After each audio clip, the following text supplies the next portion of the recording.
డైరెక్ట్గా మళ్ళీ అటాక్ మోడ్లోకి దిగి రోజా గారు మాట్లాడిన మాటలు ఏంటంటే అడ్డగాడిదలాగా ఎదిగారు, అలాగే దిగజారిపోతున్నారు, జనాలు మా వైపు చూస్తున్నారు, తాడో పేడో తేలుస్తున్నారు. ఏంటి సడన్గా రోజా గారికి ఇంత కాన్ఫిడెన్స్ వచ్చింది?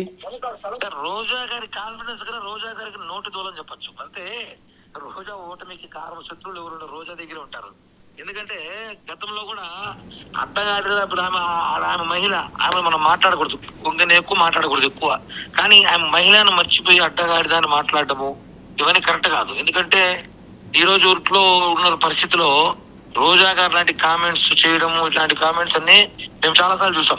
ఈ రోజు వాళ్ళు ఏదో శాసన మండలిలో ఉన్న వ్యక్తులంతా కూడా మాట్లాడేసే కొద్దీ మేమేదో అదే సామెత ఉంది కదా, భూములు పెద్దలు ఇప్పుడు అలాంటి కాకుండా కొంచెం మంచి వాక్యాలు చేస్తే బాగుంటుంది చెప్పి అసెంబ్లీలో జరిగిన చర్చలు చూస్తున్నాం మనం. అసెంబ్లీ శాసన చర్చలు ప్రజలు చూస్తున్నారు. ఈరోజు పవన్ కళ్యాణ్ గారు సాక్షాత్ మాట చెప్పారు, షాక్ అయ్యారు అందరూ. 11 మంది ఉన్నట్లేదు, 1100 మంది ఉన్నట్టు విలపిస్తున్నారు. మీరుండేది 11 మంది. ఈ 11 మందితో మీరు ఏం చేయాలనుకుంటున్నారు అని చెప్పి ఎందుకు చెప్పారంటే వీళ్ళు ఉండేది తక్కువ, ఆర్భాటం ఎక్కువ, విషయం లేదు, మ్యాటర్ లేదు అక్కడ. కాబట్టి చెప్తున్నాము, రోజా మాటలను పట్టించుకోవడం అవసరం లేదు. కానీ రోజా ఈసారి తనకి పోటీ చేయని కాన్స్టిట్యున్సీ కూడా లేదు ఈసారికి. నిజం చెప్తున్నా, తనకి పోటీ చేయని నియోజకవర్గం లేదు. నగరంలో లేరా ఆవిడ? లేదు లేదు లేదు నగరి కూడా వేరే వాళ్ళకి ఆల్మోస్ట్ ఆమెకు కూడా తెలుసు ఆ సందర్భం. ఆమెకు కూడా తెలుసు. ఆమె యాక్చువల్ తమిళనాడు పోవాలి, విజయ్ పాటలు చేరాలి, విజయ్ వాళ్ళు డిఎంకే వాళ్ళు ఎవరు ఆమెకు పర్మిషన్ ఇచ్చట్లేరు సార్. ఆమెకి రాజకీయాలు ఇంకా ఓన్లీ ఏదో మైకుల ముందు కూర్చొని మాట్లాడడం తప్ప ఆమెకి పోటీ చేయని నియోజకవర్గం లేకుండా చేశారు జగన్. ఆ విషయం తెలుసు, తెలియదు నటిస్తాను తెలియదు. కానీ ఈ నోటి దోలే మమ్మల్ని అడ్డగాడిలో మాట్లాడే ముందు ఆమె ఎట్లా చూసుకోవాలి ఫస్ట్, మమ్మల్ని కాదు మాట్లాడేది. కాబట్టి రోజా గారి కామెంట్స్ తగ్గిస్తే కాదండి. ఇప్పుడు ఆవిడకి సీట్ లేదు, సరే విజయ్ పార్టీలో జాయిన్ అవుతారో లేకపోతే ఇంకో పార్టీలో స్టాలిన్ పార్టీలో జాయిన్ అవుతారో అనుకుంటే ఇక్కడ ఎందుకు మాట్లాడాలి ఆవిడ? సార్ ఒకటే అండి, రోజాకి మీరు తెలుసు కదా, కాంట్రవర్షియల్ మాట్లాడితే ప్రజలు నా వైపు చూస్తారు. ఎవడు ఏమనుకున్నా సరే జగన్ దగ్గర మెహర్బానీ కావాలి, జగన్ గేట్ లోకి ఇప్పుడు రాణిస్తున్నాడు, మళ్ళీ రేపు సీటు కావాలి, ఏదో ఒక నియోజకవర్గం పోటీ చేయాలి.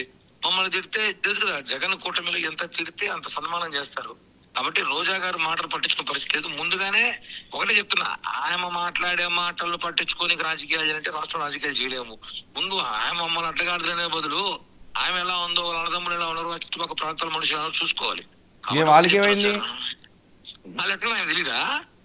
అడ్డగాడిదలు ఎవరు పిలిచారు, అడ్డగాడిదల చుట్టుపక్కల ప్రాంతాల్లో శ్మశానాలతో సహా ఎవరు కబ్జాలు చేశారు, ఎవరు ప్రజలు రక్తం కాదు కిరణ్. సరే ఇన్ని చెప్తారు, ఏది ఆడదావా ఆంధ్ర 100 కోట్లు ఏమైంది, ఆవిడ చేసిన అవినీతిలు ఏమైంది, మరి అది బయట పెట్టొచ్చు కదా సార్. జరుగుతాయి సార్ అన్ని, ఎందుకు హడావిడి సార్? టైం ఉంది, ఇంకా మేము 3 ఏళ్ళు ఉంటున్నాం, తర్వాత 10 ఏళ్ళు ఉంటున్నాం, 15 ఏళ్ళు మేము ఉంటున్నాం సార్. చేస్తాం, ఓపిక అర్జెంట్ చేయకూడదు. ఇప్పుడు లడ్డూ కల్తీ ఇష్యూ మళ్ళీ డైవర్ట్ చేస్తారు. ఇప్పుడు అది తీసుకొచ్చాను ఒక రోజు, అది లడ్డూ కల్తీ విషయం పక్కకు పెడతారు వీళ్ళు. మళ్ళీ వద్దు, జరగని, ఎప్పుడు ఏం జరుగుతుంది జరగని. ఫస్ట్ లడ్డూ కల్తీ విషయం మీద మొత్తం ఏ కమిషన్ చట్టం ఉంది వేశారు కదా, ఆ కమిషన్ అయిపోతే 45 days అవ్వడానికి ఒక్కొక్కరికి చూపిస్తాం, ఒక్కొక్కరికి ఉంది కదా లెక్కలో. ఇప్పుడు మళ్ళీ డైవర్ట్ చేయడానికి ఇష్టం లేదు మాకు. సో ముహూర్తం ఫిక్స్ అయిపోయింది అంటారు? ముహూర్తం కూడా ఫిక్స్ అయింది, డేట్ ఫిక్స్ కాదు, ముహూర్తం ఫిక్స్ అయింది. అది ఎప్పుడన్నా ఉండొచ్చు, ఏ ఇయర్ అన్నా ఉండొచ్చు, ఏ ఇయర్ ఉండొచ్చు. ఖచ్చితంగా 100 కోట్ల స్కామ్, ఆయమ బైరెడ్డి సిద్ధార్థ రెడ్డి ఇద్దరు కలిసి చేసిన స్కాములు, ఈ రోజా అన్నదమ్ములు శ్మశానాలు భూ కబ్జాలు చేసే స్కాములు అన్ని ఉన్నాయి సార్. ఏమవుతుందంటే ఇప్పుడు మీరు రోజా ఎత్తుకున్నాం అనుకోండి, మొత్తం డైవర్ట్ అయిపోతుంది సబ్జెక్టు. కాబట్టి మాకు తెలుసు ముహూర్తం ఫిక్స్ అయింది 100%, 1000% బొక్కలో వేయడం మాత్రం కన్ఫర్మ్ వీళ్ళందరూ. ఇది మాత్రం వాస్తవం sir. Right, okay, thank you. Rajini గారు.